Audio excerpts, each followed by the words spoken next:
Hello and welcome back to the Analyst by Vajiram and Ravi dated 3rd Feb 2025. Today again we will be discussing some important topics that has appeared in today's The Hindu and The Indian Express newspapers which are very relevant for your exam. In our first topic we will look into various relevant dimensions of recent rules announced by Uttarakhand on live-in relationship, particularly in context of implementation of Uniform Civil Code by Uttarakhand government. Then in our second topic, we'll try to analyze the recently announced budget 25-26. After that, in our simplified section, we'll take up 5 articles and we will try to explain them in simplest language possible to enrich your understanding of the newspapers. Additionally, we have also incorporated some prelims pointers which is going to be very crucial for your upcoming prelims 2025 exam. So have a look on them also and stay tuned. So our first topic is on live-in relationships in Uttarakhand. The context of this particular topic is that Uttarakhand's Uniform Civil Code passed by the State Legislative Assembly in Feb 2024 mandates the registration of live-in relationships both at their commencement and termination. And the rules and the laws which are governing these live-in relationships which came under the Uniform Civil Code of the state, they came into effect on 27th of January 2025, and that is the reason this topic is in news. And this particular topic relates with paper 2 of your general studies, fundamental rights, and topics like directive principles of state policy. So what does these rules says? It says that only unmarried heterosexual couples can enter into live-in relationships. Means these rights are not available to the homosexual couples who belongs to LGBTQ plus community.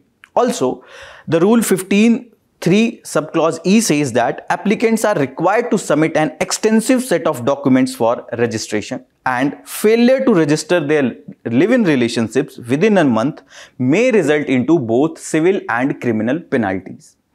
In this particular context, we will have to look into the K.S. Puttaswamy judgment which came way back in year 2017 and which recognized right to privacy as a fundamental right under the Part 3, Article 21 of the Constitution. And the court recognized that the right encompasses both the informational privacy as well as the decisional autonomy. Informational privacy protects the individual control over their personal data and information. To what extent they want to share their personal information to the public, to the government. For example, if a person is in relationship with someone, if he or she doesn't want to share that particular thing with the government, with the society, it is their informational privacy and they have that full control over that information. They can deny sharing that information because that is their fundamental right under the Article 21.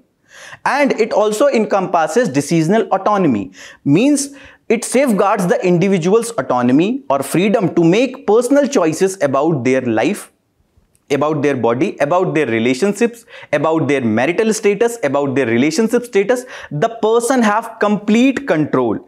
They are not compelled, they cannot be compelled, they are not bound to share that particular information with the society or the government.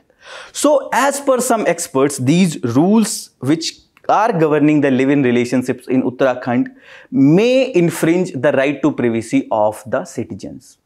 Also, these rules says that upon convictions, means if the person or the couple couldn't register their live-in relationships, the penalties upon conviction can be jail up to 3 months or fine up to 10,000 or both. Also, they will have to give various documents, for example, Aadhaar card, permanent account number or PAN, or their domicile or the residence related details they may have to share. And if they are sharing a rented accommodation, in that particular case, they will also have to give the details of the landlords, etc. And most of you would have, in some or other point of your time, have shared a rented accommodation or may have lived in a rented accommodation, and you know how supportive landlords are. And in that case, do you really think that is it possible for the landlords that they will completely share all the details for the live-in relationships couples registration? And it would be good to see that how these rules and laws gets implemented in future. Also, all these rules and the laws came under the larger theme of the Uniform Civil Code. So let's try to understand what this Uniform Civil Code is all about. So In any society, there are two kinds of matters. One is the civil matters and another is the criminal matters. Let's suppose someone did murder, theft or any criminal wrong, then he or she will be subjected to the BNS, which was earlier the IPC, or BNSS, or which was earlier the CRPC. Means we can say for all the criminal matters we have common set of rules or laws or code, which is not the case with the civil matters, which encompasses the marriage, adoption, inheritance, divorce, etc. related issues. For civil matters or for personal matters related to marriage, divorce, etc., for different religions there are different codes or different laws which are governing these civil matters. So we can say in India we have a common criminal code in shape of BNS and BNSS, but we do not have a common civil code or uniform civil code because there are different laws for different religions which are governing these civil or the personal matters. But after passing this uniform civil code from the State Legislative Assembly, Uttarakhand has a common civil code also which is governing all the personal matters. And live-in relationship is also one such matter. Means for all the religions, whatever the couples are in live-in relationships, the same rules and the laws will be applicable to all of them irrespective of the religion to which they belongs. So uniform civil code can be called as a common set of laws which are governing the civil rights of every citizens. Means all sections of society irrespective of their religions will be treated equally for all the civil matters.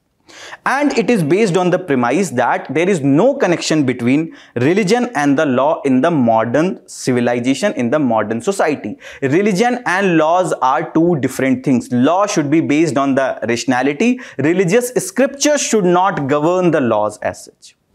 And if you look into the issue of uniform civil code before independence, it was the Lex Loci report of October 1840 which said that there should be a common set of rules and laws for all the religions, but it didn't call for a common civil code, it only called for a common criminal code. Also, the Queen's 1859 proclamation called or promised an absolute non-interference in religious matters, and if you will be able to relate it with revolt of 1857, you will come to the conclusion that this revolt of 1857 was one such important reason due to which this was promised by Queen. What is she promised? That is non-interference in the religious matter, because to some experts, and you would be already aware of this fact, that one of the major reasons for the outbreak of revolt of 1857 was undue interference in the religious and the social matters. For example,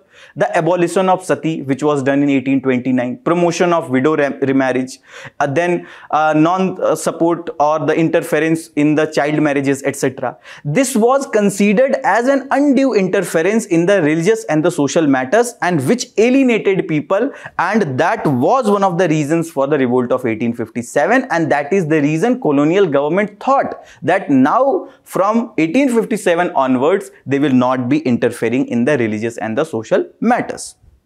Also, post 1947, after independence, it was Mr. Jawaharlal Nehru, Dr. B.R. Ambedkar who supported this idea of uniform civil code. Also, when a subcommittee was formed under the fundamental rights, there was a lot of debate that went on, especially on the topic that whether uniform civil code should be kept under the fundamental rights part 3rd of the constitution or not.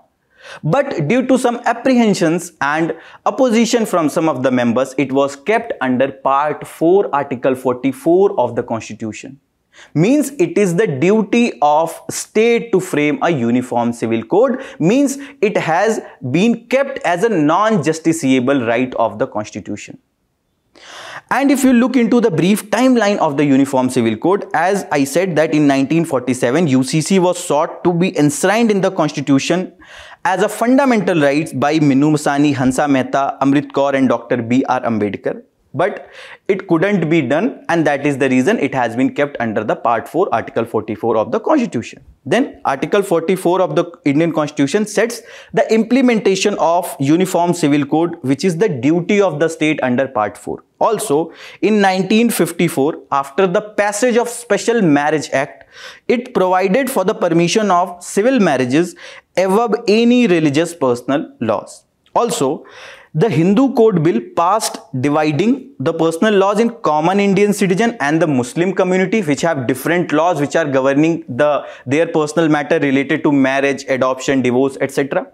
And in the year 1986, it was the Rajiv Gandhi government's take that they took after the Shah Bano judgment, which we will discuss also in the later part of our discussion, which widened the difference between the civil rights that are available to different communities in India. Also, in 2003, Honorable President of India, Dr. APJ Abdul Kalam, also supported the idea of the Uniform Civil Code. In 2015, the Supreme Court asserted the need of the Uniform Civil Code. What are some of the important cases or the judgments which are related to the Uniform Civil Code? The first is the Shah Bano Begum versus Muhammad Ahmad Khan, which came in year 1985. It provided, or it was on account of the right of Muslim women to claim maintenance from her husband under the section 125 of CRPC even after the expiry of Iddat period. Iddat period is the waiting period that every Muslim woman have to go, especially after the divorce or the death of a spouse. And after this Iddat period gets over, then she can marry to someone else. So the Supreme Court said that it is the right of Muslim woman to claim maintenance from her husband under the section 125 of CRPC even after this Iddat period gets over. The husband cannot deny to give maintenance, that they cannot say that they have different personal laws which are governing their religious matters or their personal matters related to the maintenance. The same section 125 of CRPC applies to the Muslim women also. And Supreme Court says that there is need for a uniform civil code to remove the contradictions which are based on the ideologies of the different religions. Then in Sarla Mudgal versus Union of India 1995, the Supreme Court said that the Hindu husband cannot convert to Islam and marry another woman without dissolving their first marriage, because it was the aim of this judgment or observation was to prevent such fraudulent conversions and bigamous marriages. For example, if there is a Hindu person who just converted into Muslim to go for the polygamy, that is a case of fraudulent marriage. First, he will have to divorce her Hindu wife, and then he can marry, or he can convert to Islam and then he can marry any other woman. Also in Saira Bano versus Union of India 2017 case, it declared the practice of triple talaq as unconstitutional and also the violative of the dignity and equality of the Muslim woman, and it further observed that there is need for enactment of a law by the parliament to regulate the Muslim marriages and the divorces. So what are the arguments in favor of a uniform civil code? First, it will help us in improving or enhancing the gender equality, because in most of the cases what we have observed that in the religious matters, in the personal laws which are governing these different religions, it is the women who are at loss. For example, due to some of the religious compulsions, the women are not able to get maintenance. There are various restrictions on divorce, etc. So it is the women who are at loss. So under the Article 14, which calls for equality before law, that there should not be any difference between two women to whatever extent, to whatever different religion they belongs to. So due to this non-availability of a uniform civil code, in a way we are discriminating between two women who are of different religions.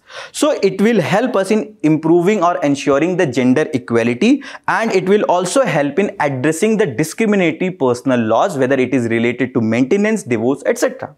Also, it will in a way help us in achieving the idea of secularism, which was also added after the 42nd Constitutional Amendment Act 1976 as a word in the preamble itself. Because when we will have a common law, common civil law, irrespective of all the religions, it will help us in ensuring, in fostering a secular and inclusive society. Also, it will help us in ensuring the legal simplicity, because due to different personal laws for the different religions, there are a lot of litigations that are going on in different courts of India. And if we will only consider the Supreme Court's pendency of cases, more than 4.7 crore cases are pending in the Supreme Court itself. And there are a lot of litigations that are related to these personal laws also, personal matters also. So if we will have a uniform civil code, it will simplify the legal architecture, and it will also help us in ensuring an efficient justice delivery system, timely resolution of litigation and disputes. Also, it will help us in ensuring the social justice which was enshrined by our constitutional makers, which was envisaged by constitutional makers, which is also present in preamble and the fundamental rights of the Constitution. Because if there will be a common civil code, it will help us in ensuring an equal legal treatment, and it will also eliminate the potential for the discrimination of different women belonging to different religions. Also, it will ensure the national integrity, because this will be a sign of modern progressive nation. We will be able to integrate all the women, all the persons, irrespective of their religions. But there are some people who have identified some of the challenges in implementation of uniform civil code. For example, some people says that it infringes on the religious freedom. For example, the right to practice, profess and propagate a particular religion or one's religion is a fundamental right under the Article 25 of the Constitution. So some experts believe, or some critics says that if uniform civil code will be implemented, it is an undue infringement in the religious matter or in the fundamental rights of the individuals. Also, it is against the cultural diversity. For example, in some of the tribal community, there is matrilineal inheritance system. For example, generally it is the father who inherits one or another property of their ancestors.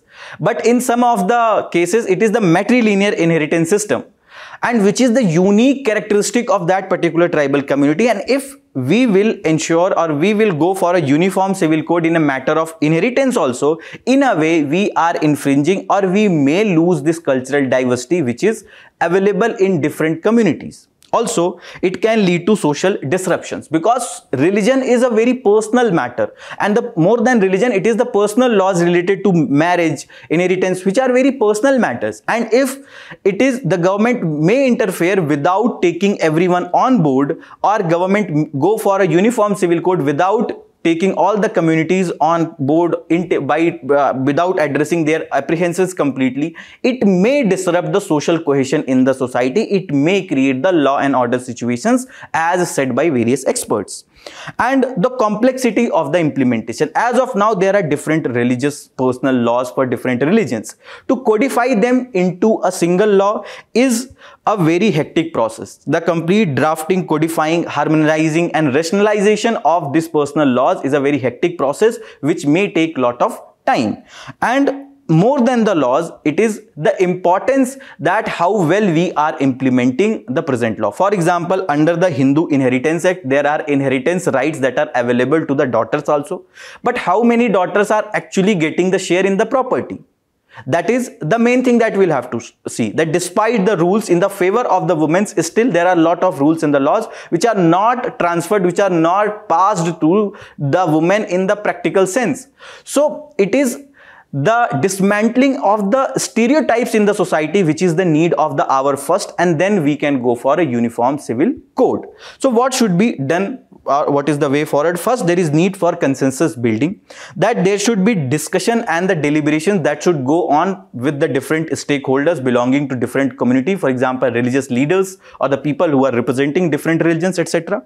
And it is the unity which is more important than the uniformity. It is not necessary that we have a uniform civil code, but more than that, it is the unity of India, the peace in the society, the public order in the society, which is the more important thing. Also, there is need for striking a balance, means we can eliminate only some of the discriminatory practices or some of the practices which are not in sync with the constitutional standards, which are not infringing the constitutional provisions.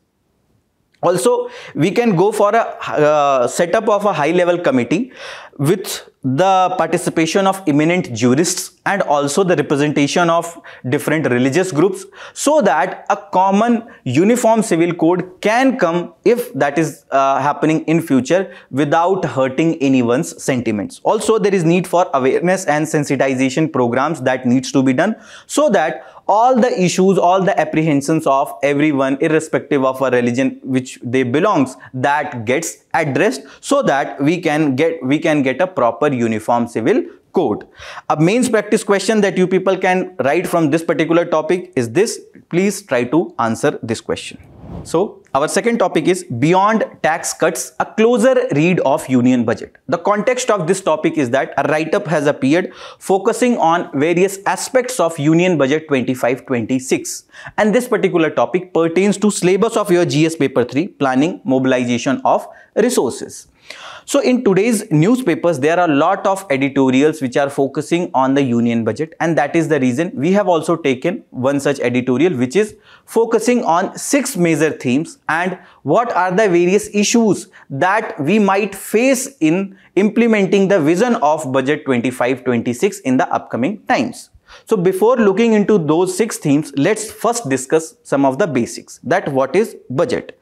Budget can be defined as an statement of estimates of revenue and the expenditure of government in a financial year, which typically starts on 1st April and ends on 31st March.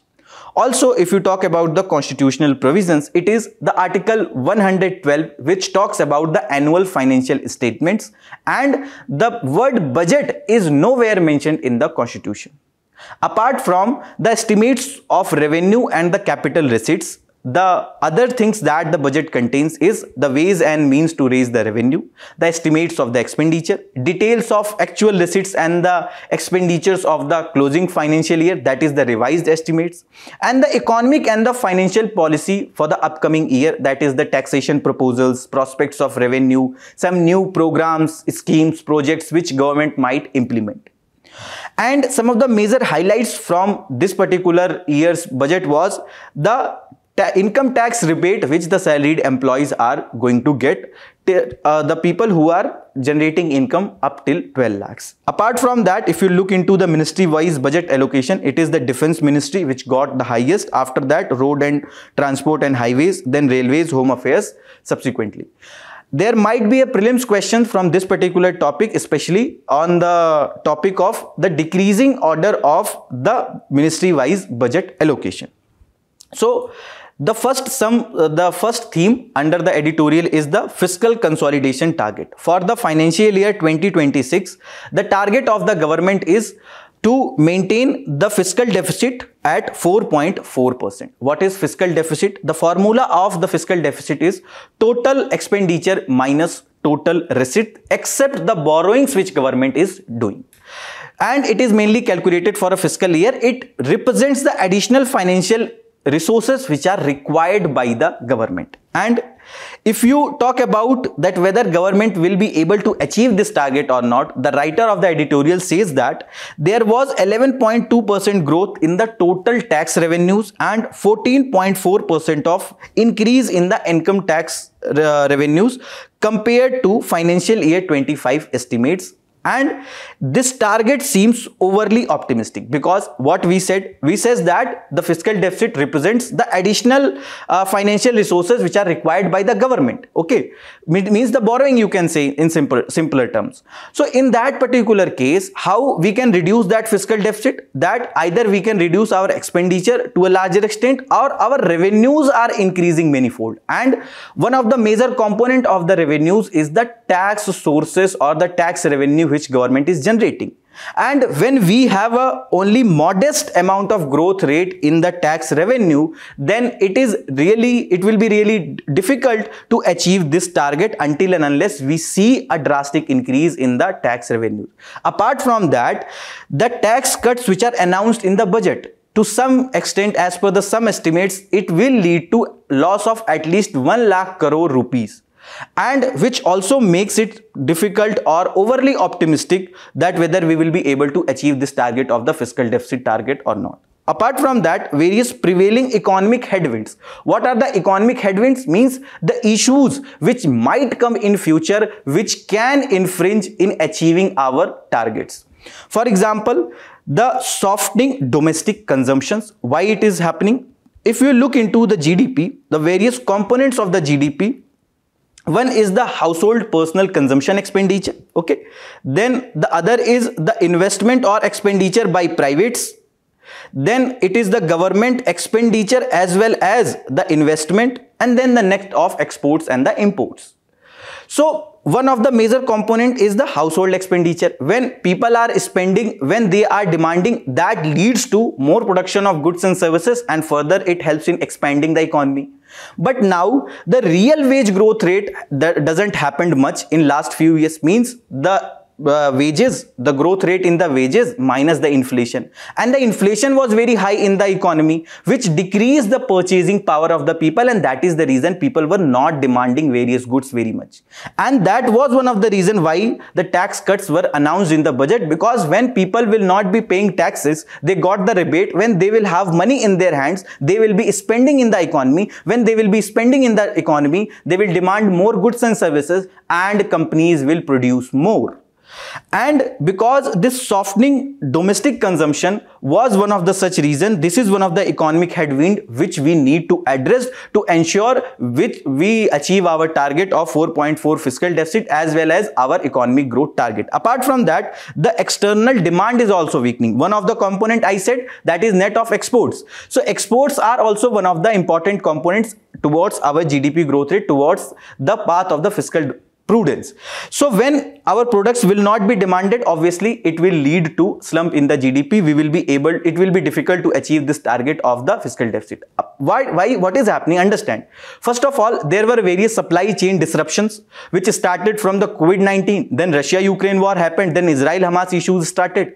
So due to supply chain disruptions, when the raw material supply will be disrupted, the supply of the products will be disrupted, there will be less supply of the goods and services, less availability of the goods and services, which will increase the prices. Apart from that, the various issues that are plaguing the economy as such. For example, in the agriculture, there is lack of physical storage, there is lack of proper road transportation, logistics, etc., which adds to the cost of the food products. Apart from that, various climate change related issues like the increased cases of droughts, rainfall, etc., are further fueling the inflation, which is not helping in increased demand of the goods and services, which is leading to and softening of the domestic consumption or the domestic demands of the goods and services. Apart from that, depend on the success of second asset monetization program. Because what is asset monetization program? It can be called as the process of creating new source of revenue for the government and its entities by unlocking the economic value of unutilized or underutilized public assets. For example, let's suppose this is the railway line, okay, and this is one of the go down or the storage facilities of the railways, which were just lying idle. It was not being used by the railways. They have leased it to any private entity, any cement manufacturing company or any other private company, and this private company got this lease for, let's suppose, 50 years or 10-20 years, and they have promised they are paying a lump sum amount, and also they will be paying a regular amount to the government. So this is the asset monetization, that government had some underutilized or unutilized assets which they have leased, which they have rented out to get some income. The first asset monetization program didn't do very well, and this underperformance of previous asset monetization program will be one such issue which needs to be addressed, because the success of when this asset monetization plan or this program will get successful, it will lead to generation of more revenue for the government, okay, without disinvesting the public sector undertakings or without selling their resources. So if the success of asset monetization program will also help in achievement of this fiscal deficit targets.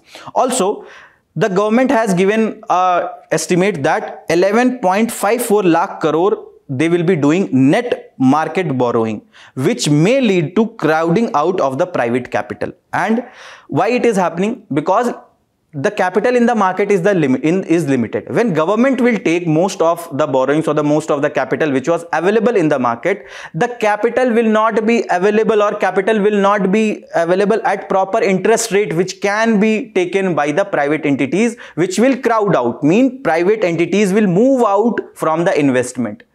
And how this can be addressed? By improving the tax buoyancy. What is tax buoyancy? It is an indicator, or it measures the efficiency and the responsiveness of the revenue mobilization or the tax collection in response to the GDP growth rate. What we can say, that percentage change in the tax revenue divided by percentage change in the GDP. With increase in the GDP in percentage term, what is the change we are witnessing in the tax collection or the tax revenue? That is the tax buoyancy. We'll have to ensure that we improve our tax buoyancy. How that can be done? By ensuring there is less leakages in the collection of the taxes, by ensuring that we improve our tax base, by ensuring that we improve the compliance of the taxes with the people, that more number of people are now started filing their taxes. This can help in improving our tax revenue, and further that can diminish the need of the market borrowings by the government, because when government will be generating revenue from the taxes, why will they buy from the capital, or why will they buy the capital from the market? Also, the more efficient tax administration is needed. That is the thing that I talked, that it will prevent the leakages. Also, there is need for realistic asset monetization strategies. For example, this example that we took of this godown or the storage facility of the railway. If government says ki we will be only leasing or renting this facility at cost of 100 lakh crore, we will not rent or we will not lease less than 100 lakh crore, then the most of the companies will find it unsustainable or unaffordable to lease this particular facility. They will go for any other facility. So we have to set realistic targets so that we can get interest from various private entities. They are motivated, they are attracted, they are interested towards this asset monetization program. And when this asset monetization program will be successful, it will reduce the borrowings of the government, and further it will reduce the fiscal deficit, and we will be able to achieve our target of 4.4% for the financial year 26. Also, the major theme is revision in the personal income tax rates and the slabs. That it has exempted the incomes up to 12 lakh from tax, and it has helped the reduced tax liabilities across various income tax brackets. It is not only the person who are getting income or generating income only till 12 lakh that they will be getting benefited. This is the existing tax slabs, that from 3 to 7 lakh it was 5%, and now in the proposed tax slab it is for 4 to 8 lakh it is 5%, for 7 to 10 lakhs it is 10%. In this particular slab, just look, for 10 to 12 lakh it was 15%, whereas it has been increased for 12 to 16 lakh it is now 15%, for 12 to 15 lakhs it was 20%, but now it has been further expanded for the 16 to 20 lakhs people, that there will be a 20% rate of tax that will be applicable. Means it is not the people who are only generating income till 12 lakh which will be benefited. People who are generating more than 12 lakh, they will also be benefiting, and that is the reason there will be reduced tax liabilities. And changes this which are proposed under this tax structure are likely to boost the disposable income, the income which people can spend in the economy, but that is coming at a cost. Means more than 1 lakh crore in foregone tax revenue. Apart from that, various indirect tax proposals which government has done for rationalization, etc., that may also lead to loss of almost 2600 crore in indirect tax revenues. Also, the tax base erosions also comes when household savings have shown a structural decline over the past decade. Means it has dropped to 18.4% of GDP in financial year 23 as per the Economic Survey 24-25. What is happened? What is the tax base? Tax base can be defined as all the assets or the income on which tax can be applied, tax can be applicable. So now when the income till 12 lakh has been exempted, means the tax base of the government has declined. When the tax base has inclined, now the house and the people will have money. But we have another data, that is the household savings have declined. People are spending, but they are also not saving either. And why it is important that people save? Because when people save, they invest or deposit their money in the banks. That money which people are depositing, that money is further used for the lending activities. When that money is further lended, that is used as a capital by the private companies, by the businesses, houses, which further leads the increase in the goods and services production. So when household savings are declining, the credit creation will also diminish, and which further impact the growth of the economy, as well as it might lead to fiscal slippage, and we might not be able to achieve the fiscal deficit targets. Also, the third, on the manufacturing front, budget reiterates the India's ambition to emerge as a global manufacturing powerhouse. But we will also have to see the data, that what is the contribution of manufacturing in the GDP. As per the Economic Survey 24-25, it is only 17%. The various schemes like Make in India, Startup India, the production linked incentive scheme, which is a financial incentive which is given to the private companies on their additional or incremental sales that they do, there has been moderate success of these kind of schemes. Also, the tax cuts which has been announced in the budget, to some extent that may improve the tax compliance, and that may ease out the companies, and that may further improve the contribution of the manufacturing sector. Apart from that, the National Manufacturing Mission which has been launched under the budget, it has aimed at improving the ease of doing businesses, reducing the logistics cost, improving the Make in India program, and also foster a future ready workforce. Means the workforce which has a skill sets of 21st century, the skill sets which is being demanded by the industry. The demand of industries: artificial intelligence, machine learning, then the other things like dark nets, etc., the coding, etc., needed by the industry.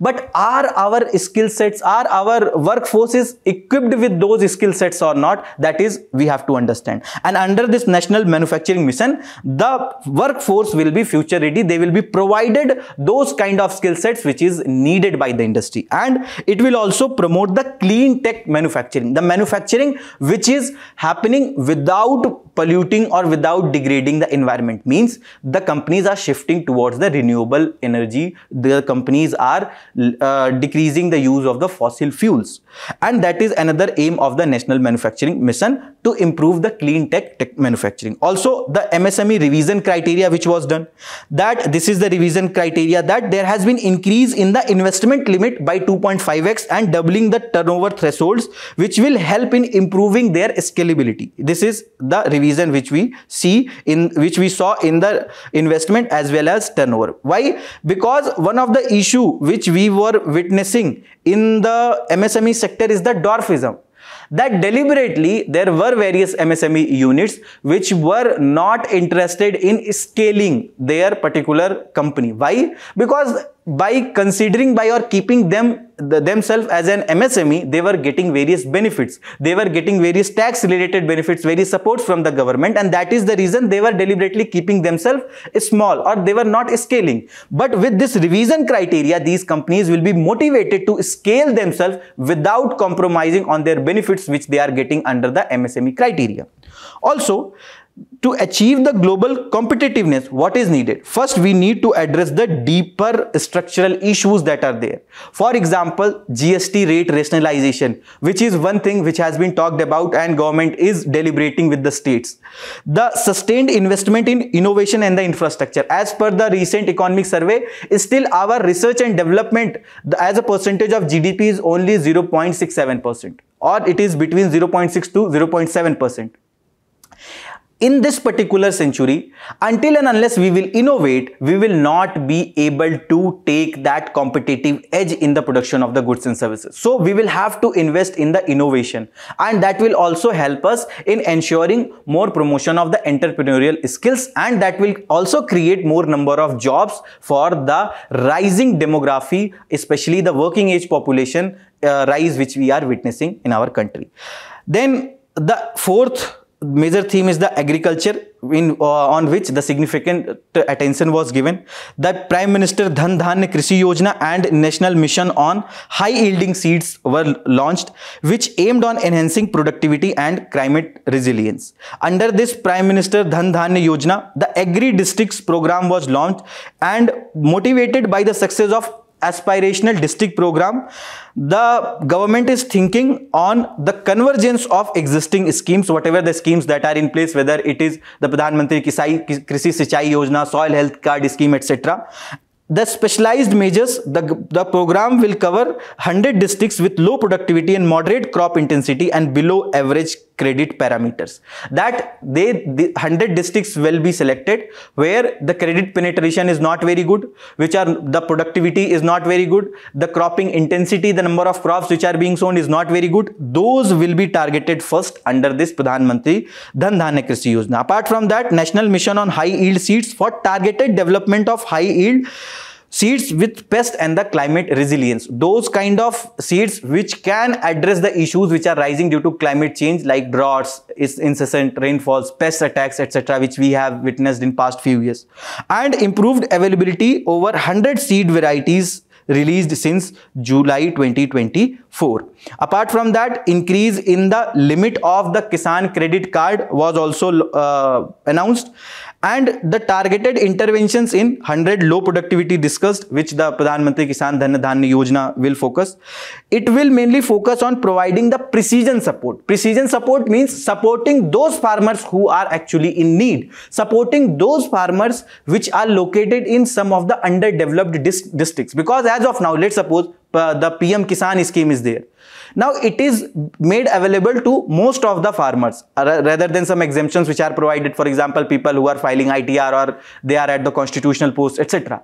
So some of the farmers who are very well to do, who are generating good amount of income, still they are getting benefits of these schemes. And the government might not give proper support or proper focus on the underdeveloped or the very poor farmers. But now the government, when will be focusing on 100 the selected districts or underdeveloped districts, it will help in providing the precision support. Also, it will help in empowering these farmers who are in need. Apart from that, the writer says that still the measures fall short of addressing systematic inefficiencies in agricultural markets, and still there are dependency of farmers on debt without addressing the issues of price volatility or the market access.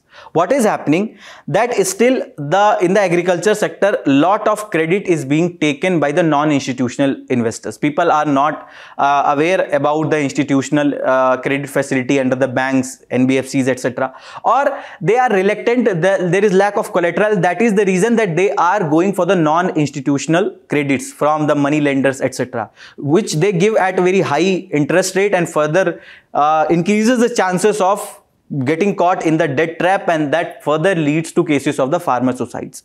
Here, this systematic inefficiencies in the agricultural market hasn't also been addressed very well. What is this agricultural inefficiencies in the marketing? That there is no proper price discovery mechanism. There is lack of proper connection of the markets. The farmers who are producing with lot of cost, especially in the horticulture section, you would have also many a times you have witnessed or you have seen the reports in the newspapers that farmers are just throwing their cauliflowers on the roads. Farmers are throwing their tomato or these products on the road. Why? Because they are getting 1 rupees, 2 rupees kg price in the markets, in the mandis. So when they will not be getting even the raw material cost or even the input cost, why will they be producing?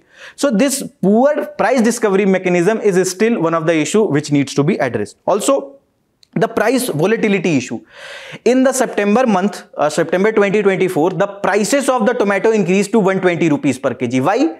Because there has been more cases of incessant rainfall in the month of September, and which has diminished the plucking of these tomatoes as well as the transportation of tomatoes from the farms to mandis, and it has also led to loss of lot of tomatoes also because of the lack of physical storage, lack of proper cold storage facilities. So when this price volatility will not be there, until unless we have a price mechanism of climate monitoring or weather monitoring, the weather forecasting, this price volatility will still be a major issue which will be very very difficult to get addressed. Also, absence of concrete measures to promote agricultural exports. Again, I am not saying this. This has been highlighted by the editorial, or this has been written by the editor of the editorial. And it says that as India's eyes leadership in millets and natural farming, it represents a missed opportunity. That millets are one of the superfoods which has been promoted by India, right? And the natural farming is, organic farming is one such area which can be leveraged by the India. But there is lack of proper policies for the implementation of sanitary and the phytosanitary measures. Lack of quality is there. So that is the reason our products are not very competitive. They are not liked by the various destination in other parts of the world. For example, our spices were sent back by the European Union countries, by the Singapore, etc. Spices like MDH, Everest, etc., which will be present in your homes also, because there were increased presence of ethylene oxide above the permissible limits in these spices. And why they are kept, why this ethylene oxide is kept in these spices? To reduce or prevent the germination of the microorganisms in these spices. But when they will be beyond permissible limits, we can eat, but the countries outside India will not be eating that. And that is the reason there is need for more promotion of sanitary and phytosanitary measures. The farmers should be made aware about the various things that they have to follow. The fifth is the external sector. The services, exports, IT and the business process outsourcing continue to grow at a robust 10.5% of CAGR, but the budgetary efforts to diversify the export portfolio remain very insufficient. There are still a limited set of areas where the services sector are only limited. That is, there is need for diversifying that. The trade facilitation initiatives such as Bharat Trade Net and exports credit support for the MSMEs will further improve the investment as well as the contribution of the services sector in the economy. Positive steps, but lack of scale required to tackle the India's persistent trade deficits. Whether it is the current account deficit which we are witnessing, which is also leading to currency depreciation.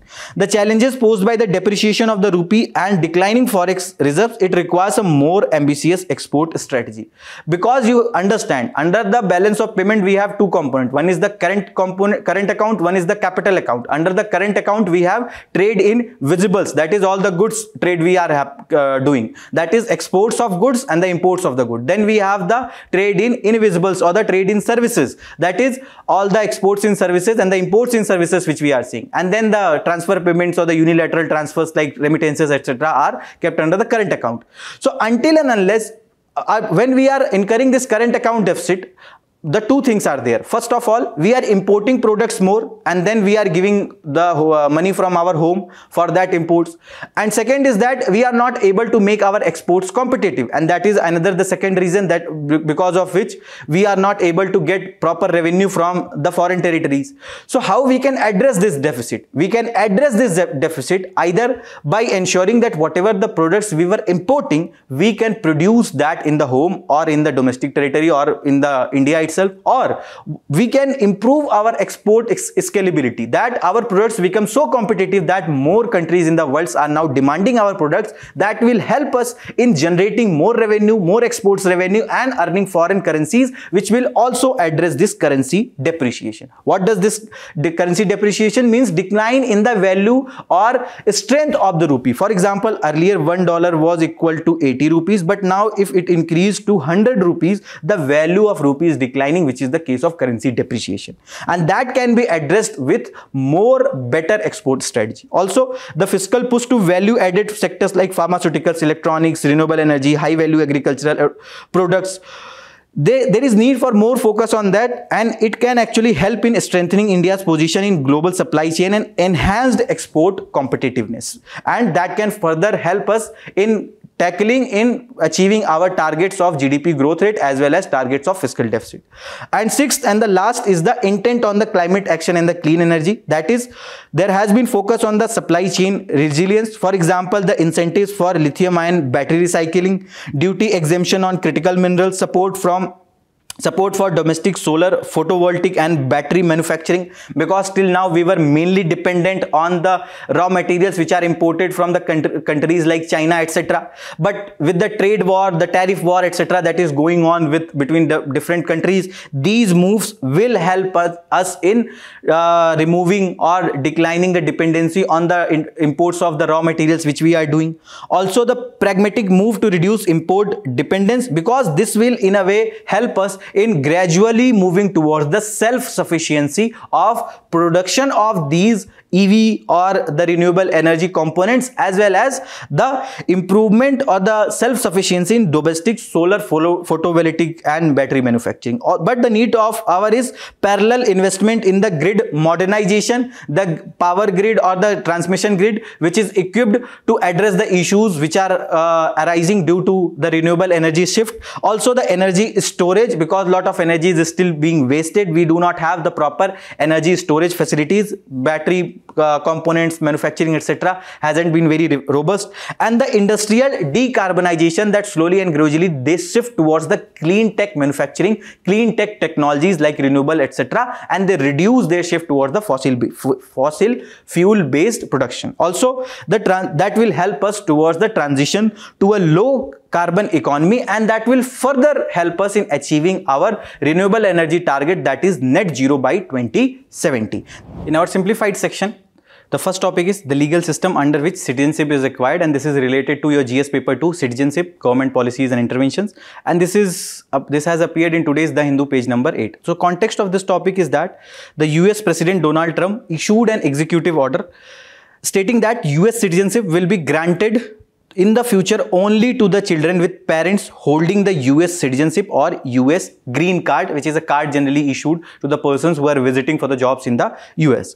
What are the legal principles? Citizenship can be defined as a full and equal membership of a country, or citizenship can be called as an idea of exclusion or inclusion, that there are some citizens and there are some aliens. Some of the rights are only available to the citizens, whereas some of the rights are available to the citizens and the non-citizens. You people tell me in the comment box that which of the fundamental rights are only available to the citizens. And interestingly, the Constitution of India does not define the citizens, but details various categories of the persons who are entitled to the citizenship, and that they are given in Part 2, Article 5 to 11.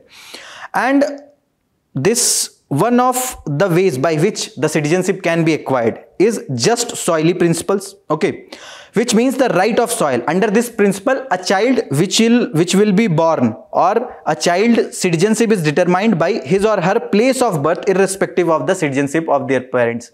That someone has just visited for the tourist activities, and if the child is born at that particular place, he or she might also get the citizenship of that particular country. Where, for example, and this is followed in many North American and Latin American countries like Canada, Mexico, Brazil, Argentina, etc. And they follow this principle while granting citizenship for the children born within their country. The other of the concept related to the citizen is just sanguinis, which means right of blood. Under this principle, a child's citizenship is determined by the citizenship of parents. Many African, European and Asian countries like Egypt, South Africa, Germany, India, etc. follow this principle, that either these conditions are given, that either one or both of the parents should be the citizen of that particular country, only then the children born out of that parents will be getting the citizenship of that particular country under the principle of just sanguinis. What is the current issue in the US? US has practiced the grant of citizenship based on the just solely principle. But the 14th Amendment to the US Constitution adopted in 1868 states that all persons born or naturalized in the United States and subject to the jurisdiction thereof are citizens of United States. The US Supreme Court in 1898 reaffirmed that 14th Amendment extended to all children born in US irrespective of their parents' citizenship. So this was just solely was available by this 14th Amendment way back in 1868 itself. But the current executive order is infringing this particular amendment, and they said that American citizenship would be granted only to the children with parents holding US citizenship or US green card. However, a federal court in the state of US Washington has temporarily stayed the order stating that it is blatantly unconstitutional. Also, what about the citizenship in India? In India, it is governed by Citizenship Act 1955 until June 1987, India followed the just soili principle, means granting automatic citizenship to the anyone born in India.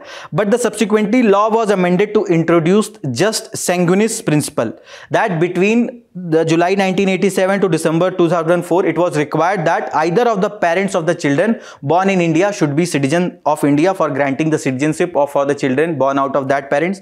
Since December 2004, the requirement was further restricted, wherein both the parents had to be citizen, or one parent is a citizen and other is not an illegal immigrant.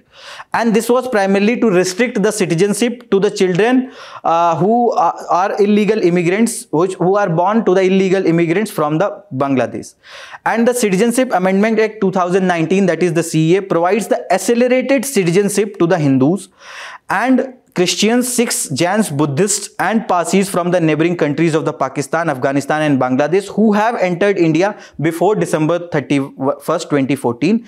And India has differentiated on the basis of religion by excluding Muslims for grant of accelerated citizenship for the first time through CA 2019. And mainly this is because of the apprehension or because of the thinking that these other, apart from the Muslims, other communities are persecuted more in these neighboring countries.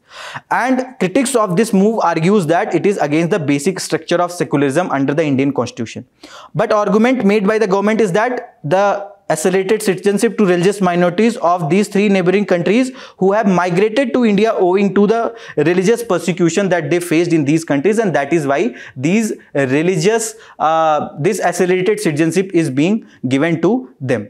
Also, you have to understand one thing, that there are 4 ways by which a particular person can get citizenship in India, and it is overall the Citizenship Act 1955 which provides for the acquisition, determination and the determination of the Indian citizenship. And this Citizenship Act 1955 was amended 4 times: 1986, 2003, 2005 and 2015. Now you people tell me in the comment box that what are the 4 ways by which the citizenship can be acquired in India. And under the part 2 of the Constitution, from Article 5 to 11, these all articles are related to the citizenship. A prelims previous year question that was asked from this particular topic, which is related to the Office of President of USA and Office of President of India, and it is related to naturalized citizen and the citizen by birth. Please tell me the answer of this question in the comment box. Our next topic is related to livestock census, and this particular topic relates with your GS paper 3 agriculture, and this has appeared in today's The Hindu page number 4. So it is, the context is that a team of officials are visiting various states for conducting the ongoing 21st livestock census, and the 21st livestock census will count 16 species: cattle, buffaloes, sheep, goats, horses, donkeys, camels, pigs, dogs, chicken, ducks, geese and yaks, and there are 219 breeds.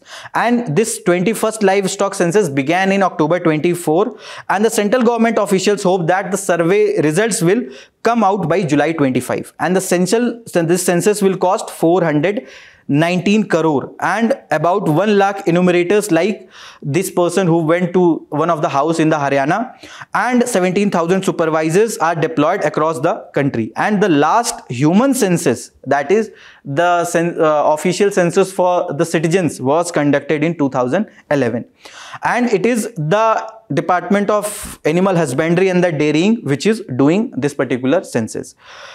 Some basic information prelims pointer, that is that this livestock census is conducted every 5 years, and it carries out the head count ratio of the number of domesticated animals, poultry and the stray animals in the countries, and it takes into account the information about the species, breed, age, sex and ownership status of the animals in the questions. It is conducted periodically since 1990 to 20, and total of 20 livestock census carried out so far, with the last being conducted in 2019. And as per the 20th livestock census, the total livestock population is 535.78 million, which was an increase of 4.6% over to the previous census, which was conducted in 2012. Total bovine population is 302.79 in 2019, and there has been increase of 1%. There was total number of cattle was 192.49 million, and female cattle population was 145.12 million. Moving towards our next topic, which is about the MGNREGS scheme, and this is related to your GS paper 2, government policies and intervention. This has appeared in today's The Hindu page number 11. So the report or this particular highlights that the Mahatma Gandhi National Rural Employment Scheme is falling short of 100 days of work which is guaranteed under the particular scheme, and the average work days per household under the scheme had come down to just 44.62 days in 2024-25 from 50.02 days in 23-24, and this has been highlighted by a consortium of non-profit organizations which is focusing on this in MGNREGS, and the name of this organization is Narega Sangharsh Morcha. And the number of person days fell from 312.37 crore in the financial year 23-24 to 239.67 crore in 24-25. And the person days refers to the total number of work days by a person registered under the MGNREGS in a financial year. Also, various other issues which has been highlighted, that the allocation for the specific MGNREGA scheme has also seen a decline to because the allocation further declined to a mere 0.24% compared to 0.26% in the previous financial year as the percentage of the GDP. And also the scheme is awaiting routine wage indexation because the inflation has increased manifold, and with the proportion in which the inflation has increased, the wages hasn't been seen a uptrend or increase of the MGNREGA workers. So that is one of the areas which is also a major issue which needs the attention of the government. Also, there has been massive delay in the wage payments, and which is creating the financial distress for the rural workers, and it is also suppressing the worker demand, and people are moving towards the urban areas. People are looking for the further avenues for the employment. This MGNREGA scheme provides 100 days wage employment assurance and unemployment allowance if work not provided, a fixed timeline for payment of wages, compensation for the delayed payments. Transparency and accountability is also ensured with the help of Aadhaar, biometrics, regular attendance, etc., and wages to be credited to the bank or post office accounts of the beneficiaries to address the issue of the leakages. The fund sharing pattern for this particular scheme: by center 100% funding for the unskilled labor cost, and the 75% of material cost will be also borne by the center itself, whereas the state will be bearing the 25% of the material cost, and they will have to also pay the unemployment allowance in case of they are not able to provide 100 days of wage employment assurance to the beneficiaries of the particular scheme. Our next topic is the very short range air defense systems whose test was conducted by the DRDO. This particular topic relates with GS paper 3 defense, and this has appeared in today's Indian Express page number 16. So the context is that DRDO, that is Defense Research and Development Organization, has successfully conducted 3 successive flight trials of very short range air defense system from Chandipur which is located off the coast of Odisha, and these tests were carried out against the high speed targets which are flying at a very low altitude, for example drones, etc. And during all these 3 flight tests on the Saturday, the missile intercepted and completely destroyed the target, which has a reduced thermal signature to mimic low flying drones. That majorly they will be very effective in addressing the low flying drones, and these targets were flown at a different flying conditions. That is, this very short range air defense systems, or abbreviated as VSHOTS, is a 4th generation technically advanced miniaturized man-portable air defense system. What is man-portable air defense system?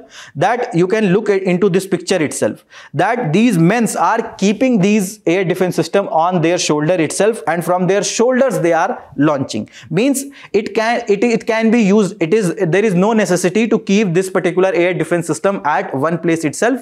The people can move with this from one place to another place, and that is, this portability helps in addressing these kind of air threats at various locations or in case of war.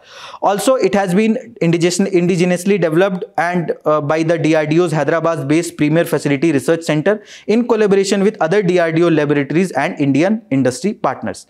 There are various other Desi and the Videshi missile shields or the air defense system. For example, Akash is an indigenous area defense missile system. Spider is an Israeli low-level quick reaction missile system. Then we have some ballistic missile defense system. The Russian S-400 is another missile defense system. Barak 8, which is an joint DRDO Israeli aerospace industries project, is also one of the defense systems. And we have briefly talked about the Chandipur coast, from where this particular test was conducted.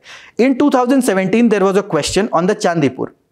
And this is related to a unique phenomena where the sea disappears every day by as much as 5 kilometers during the low tide. And the correct answer was option C, D. But interestingly, this particular information was available in one of the famous chocolates named Kit Kat. You can see the Chandipur, Odisha, and what's the special about this particular Chandipur coast. And if someone have bought this particular chocolate, or they have eaten this chocolate, probably they could have also read this particular information, and he or she would be able to get one question correct in the prelims 2017 question. And that is the reason, that is the point I want to emphasize to you people, is that whatever the things you are observing in your surroundings, whether it is the government advertisements or the general things, try to ensure that you at least read those information. Be an informed citizen. You will be able to get various questions correct in the UPSC prelims examination. For example, the BIS related questions, the various labeling that is done on the tube lights, etc. There was questions related to that in the prelims exam also. So if there is a tube light which needs to be fixed at home and you are fixing that tube light, so you can just read the wrapper of that or the cover of that tube light, that what is written, what is BIS, etc. All the information is mentioned on that itself. And to see whether Kit Kat is still giving these kind of information, I bought one of the Kit Kats today, but unfortunately now they have stopped writing these kind of information on the chocolates. They have some other kind of advertisements and the QR codes, etc.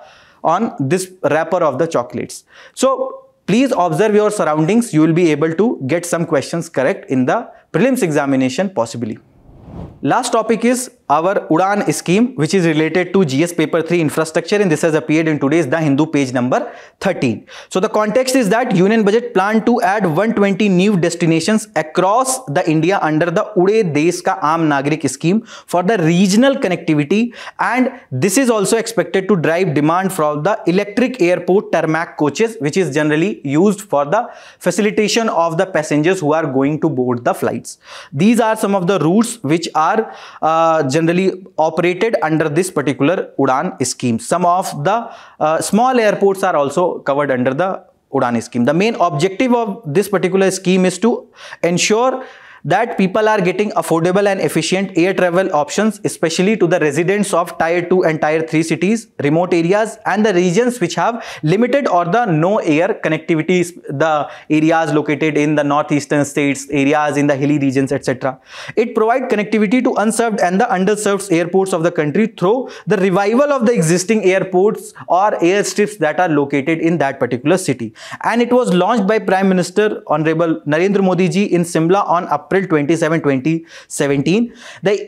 And this government mainly aspires to connect this unserved and the underserved regions, and the nodal ministry for this is Ministry of Civil Aviation, and government works in partnership with airlines to provide subsidy and incentives to operate flights on underserved and unserved routes. And even if the airlines are bearing some losses, it will be funded by the government to make up for their losses. And for the airfare for a 1 hour journey of approximately 500 km on a fixed wing aircraft or for a 30-minute journey on a helicopter would be capped at 2,500 rupees. And the seating capacity of aircraft under the UDAN scheme will range from 19 to 70, and 50% of seats in every flight will have to be at a fare cap of 2,500 per seat per hour. This was mainly to ensure that at least the residents of these Tier 2, Tier 3 cities or people who cannot afford the high cost of the air flights can also get access to this air travel options. This was all from today's session. Thank you very much. All the very best. Keep studying.